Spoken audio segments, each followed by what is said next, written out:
Dans les vidéos précédentes, nous avons vu beaucoup de théories. Nous avons parlé de la communication, de quoi elle est composée. Nous avons réfléchi à nos besoins, réfléchi à nos émotions. Et dans cette vidéo-ci, je vous propose le tout premier outil directement applicable à une stratégie de langage pacifié et de communication non violente. C'est un outil très simple d'approche, presque un petit jeu, qui sera très facile à utiliser au quotidien. Et pour ça, je vous embarque dans ma machine à remonter le temps, direction Athènes, en l'an 400 avant Jésus-Christ. Venez, on y va.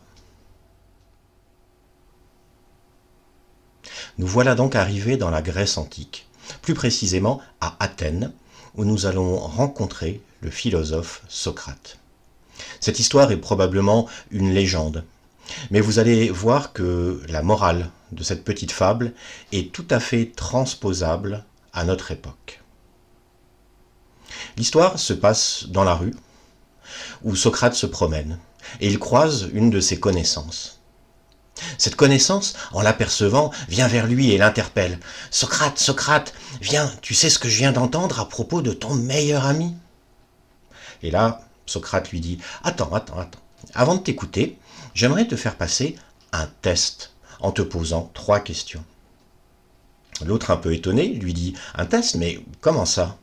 « Oui, c'est une technique qui me permet de filtrer mes mots et mes pensées. Je l'appelle le test des 3 passoires. En premier, il s'agit de s'interroger sur la vérité.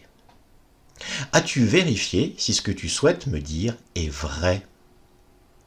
Là, l'autre lui dit non, je l'avoue, je viens d'en entendre parler. Je n'ai pas pu vérifier l'information. Ah. Alors en deuxième, il faut rechercher la bonté.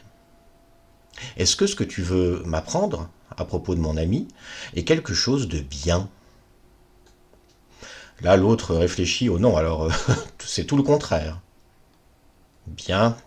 Pour le moment, continue Socrate, nous savons que tu veux me dire de mauvaises choses dont tu n'es même pas sûr qu'elles soient vraies.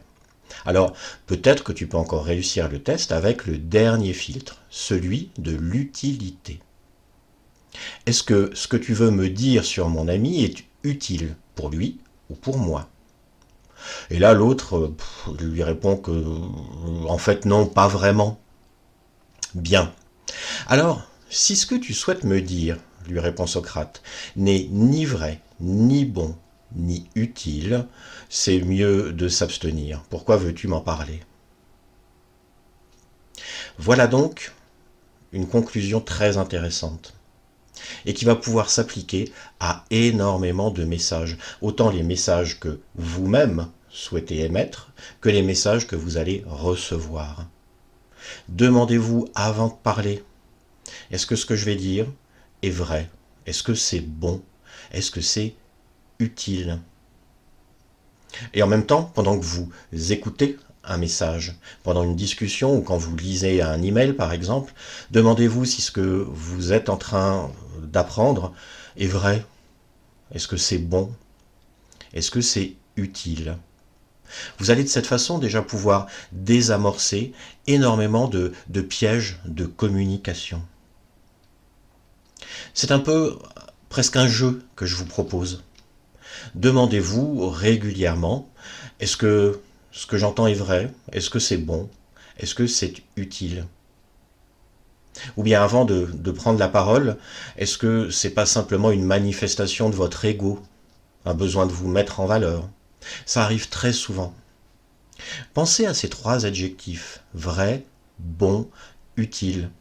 Lorsque vous êtes dans des réunions qui s'éternisent, demandez-vous si ce que vous entendez correspond à ces 3 critères.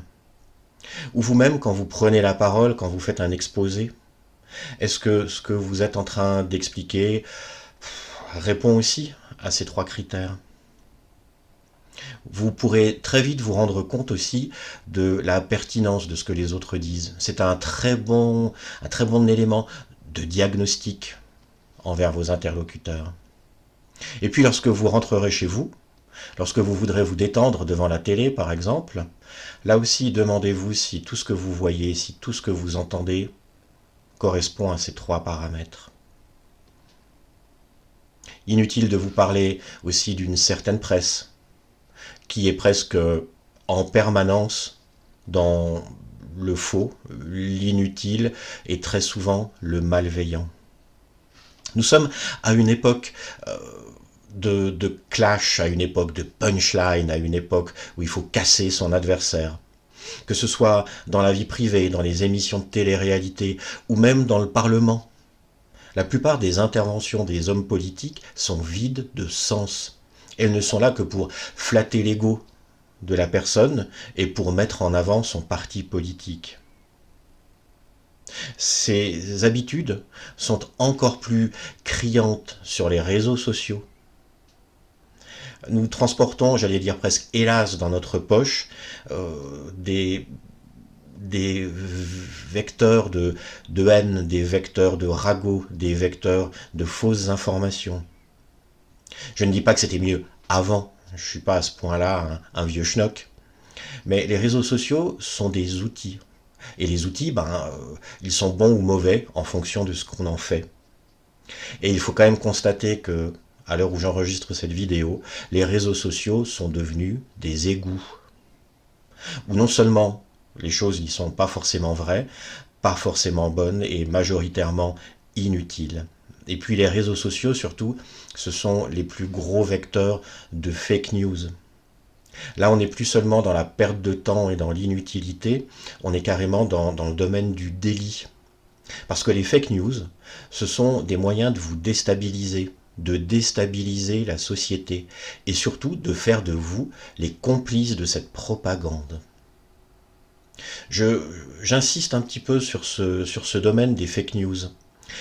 J'ai mis dans les documents rattachés à cette formation 2 articles qui vous permettent un peu d'approfondir ce sujet. Dans tous ces domaines, que ce soit au boulot, chez vous, sur Internet, vous pourrez déjà utiliser ce premier outil, j'allais dire, de diagnostic. Vous demandez simplement, grâce aux 3 passoires de Socrate, est-ce que ce que je vois, est-ce que ce que j'entends, c'est vrai, est-ce que c'est bon, est-ce que c'est utile? Et vous verrez que très souvent, vous allez arriver à la même conclusion que moi, qui est tout simplement ceci.